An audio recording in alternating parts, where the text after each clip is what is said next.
Well, it's a bittersweet day from the standpoint, really excited for Coach Tang and him having an opportunity to be a head coach in the Big 12 and at Kansas State. At the same time, whenever you work with someone for 19 years, it's like a family member moving away. It's hard. So been some tears and obviously going to miss him. The great thing about him being in the Big 12, we get to see him on the road recruiting more because you'll be in the area, obviously, and then get to see him Big 12 meetings. I guess that makes those meetings more exciting now, although they're always very good. But definitely excited for him. First question from John Warner with the Wake Tribune Herald. Hey, Scott, can you maybe just talk a little bit more John, about? we can't hear you. Hold on 1 second. Okay. It's a great question, John. It's the best one I had all day. Yeah, Scott, can you just maybe talk a little bit more about, what Jerome did to build this program, and then also what you might be looking for as a replacement? Great questions. First, I have 3 children, and all of them were born after we got here. So I've been with Coach Tang longer than my kids. And the before and after pictures, the wives haven't changed how they look, but Coach Tang and I definitely have aged. The good thing with him is his gray hair. He can always do something with mine. I'm losing. So anyway, we've done everything together. And we do everything as a staff. And that's the way my dad ran it at Valpo, and that's how I've learned it. And I think that's partly why Coach Mills, Driscoll, McCaslin have had so much success, is because they've basically been head coaches and done it. And Coach Tang, same exact thing. He does have the all-time best record, I think, at Baylor, 4-0. So again, every facet of the game and every facet of the program he's been involved with.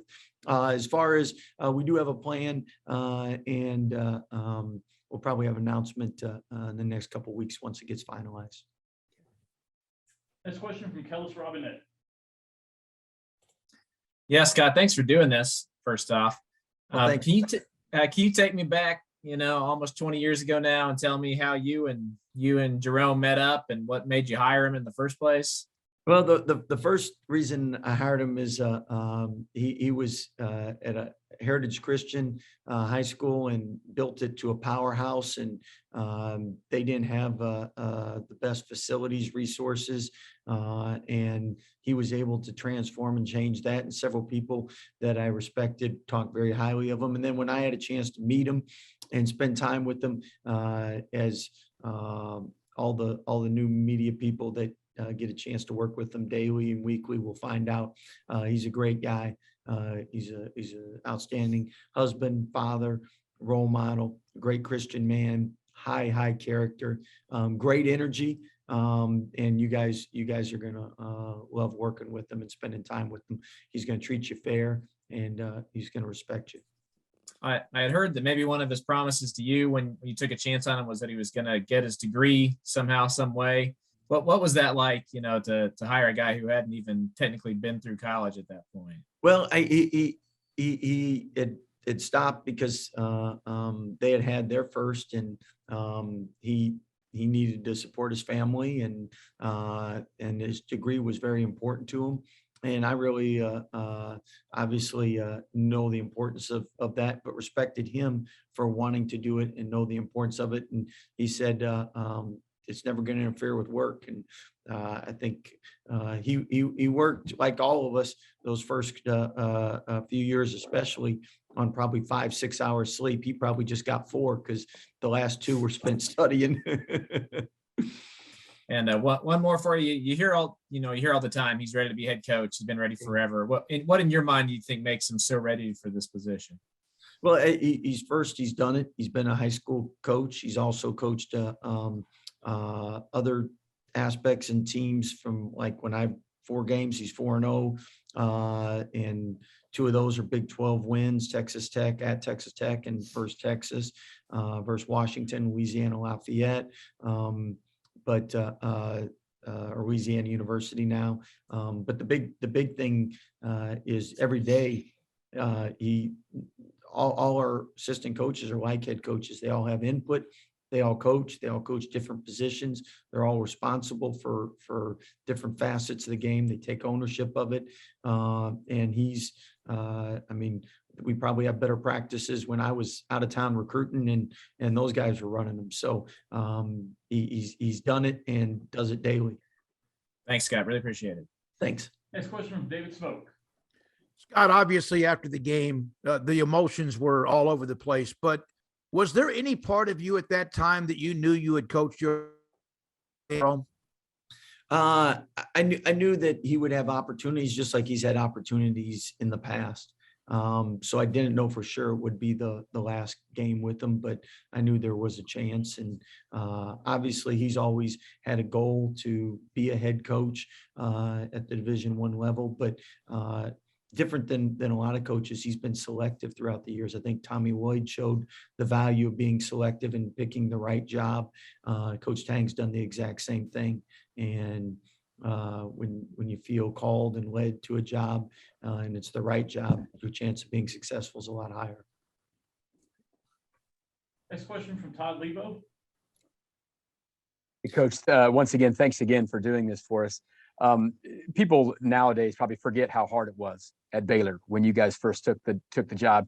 Can you give me a story or two about what Coach Tang meant to you guys as you built through all the difficult times that people have kind of forgotten at this point because you've risen to such high levels?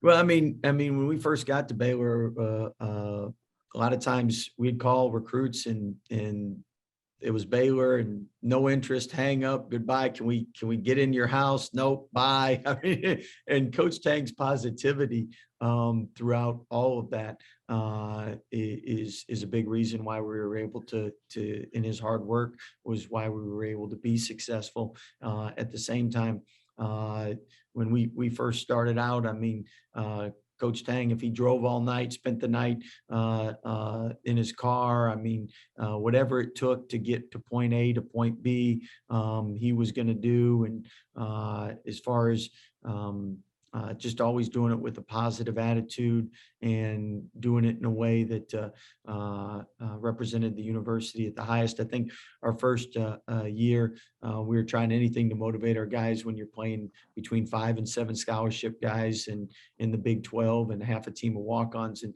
I think he was notorious for playing the drums on a trash can before we went out to get us fired up. I brought the jock jams. I think he had better rhythm, so he jumped on the trash can.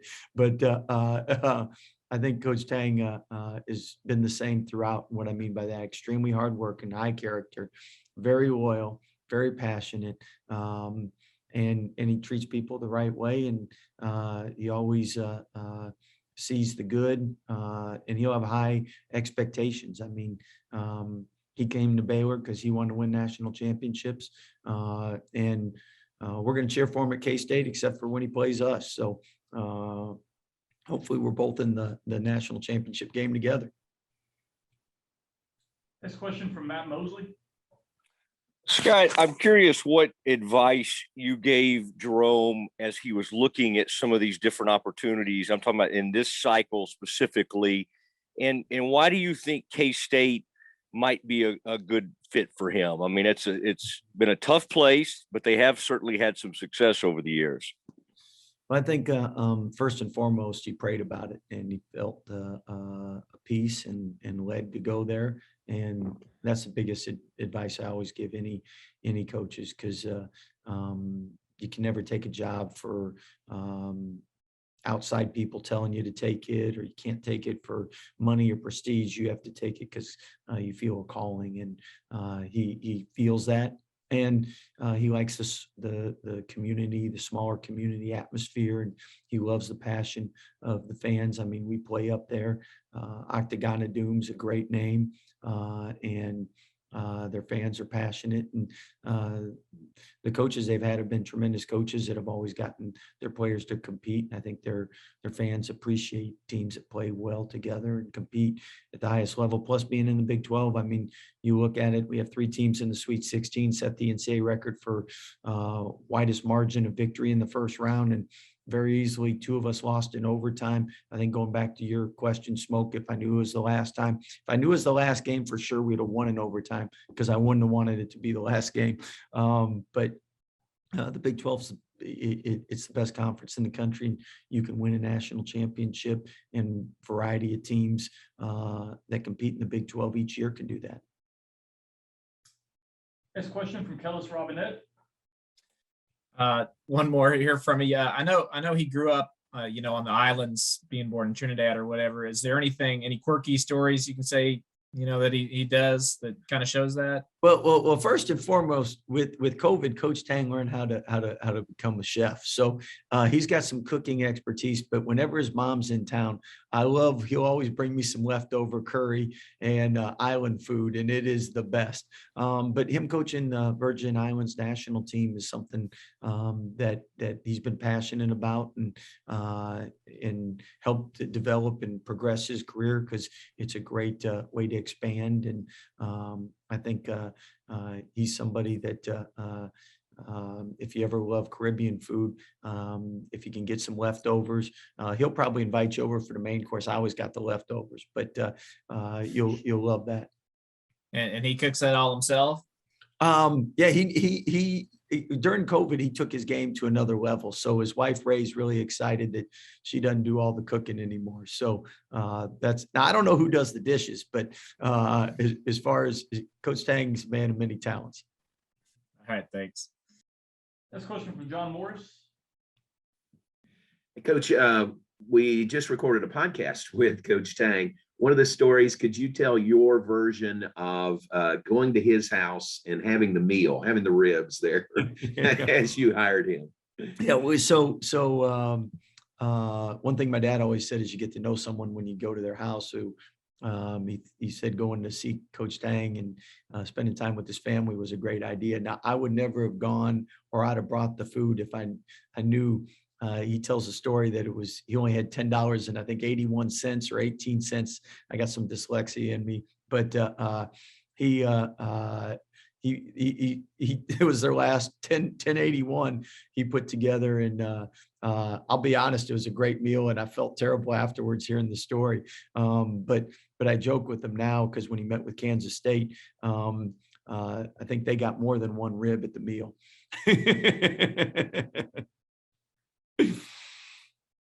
Next question from Curtis Quillen of KCNTV. Scott, it's been a few years since you've had to replace one of your three assistants that can go on the road and help you recruit. I mean, obviously you mentioned you have a plan, but how do you approach this, having done this before, especially given the last time you replaced one of those three, he was leaving for a head job then? Yeah, I definitely, coaches always know other people that they would like to work with and think would do a good job. A big thing is staff chemistry, and a big reason for our success has been staff continuity. And I mean, all of you can relate when you take a new job. That first year, it's more a transition, and that second and third year, you're really clicking on all cylinders. And it's just like players. Normally, the longer they stay in a program, the more productive and better they are. So with us, staff chemistry has been huge, and we'll make sure that who we bring in fits in well with what we have, and what adjustments we make with that keeps our culture intact and progressing like it has. Next question from Darby Brown.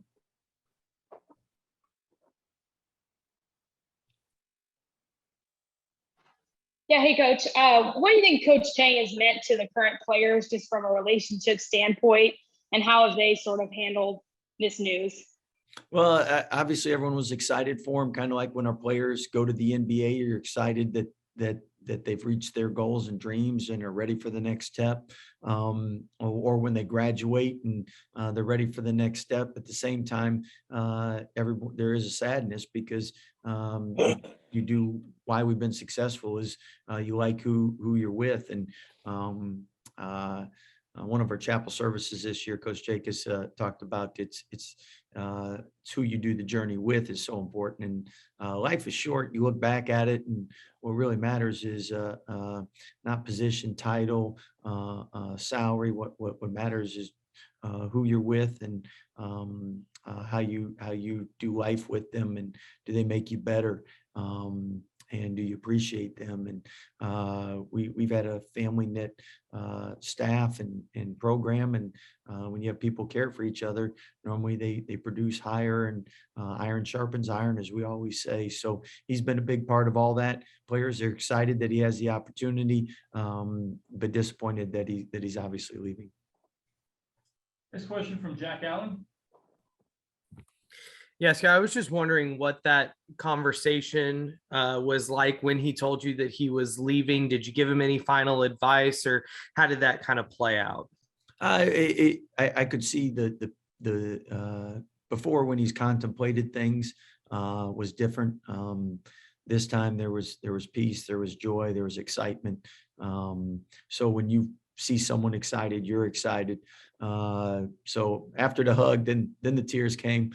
Again, 19 years is a long time. So true blessing, and speaks to his character and loyalty, because in today's day and age, it's so often taught, keep progressing, make as much as you can, get the best title, be a head coach, whatnot. And he always told me his goal was to be the best assistant coach I've ever had, and to be loyal and serve the program. And that's why he's so successful, and a big reason why our program was so successful. Next question from Eric Kelly.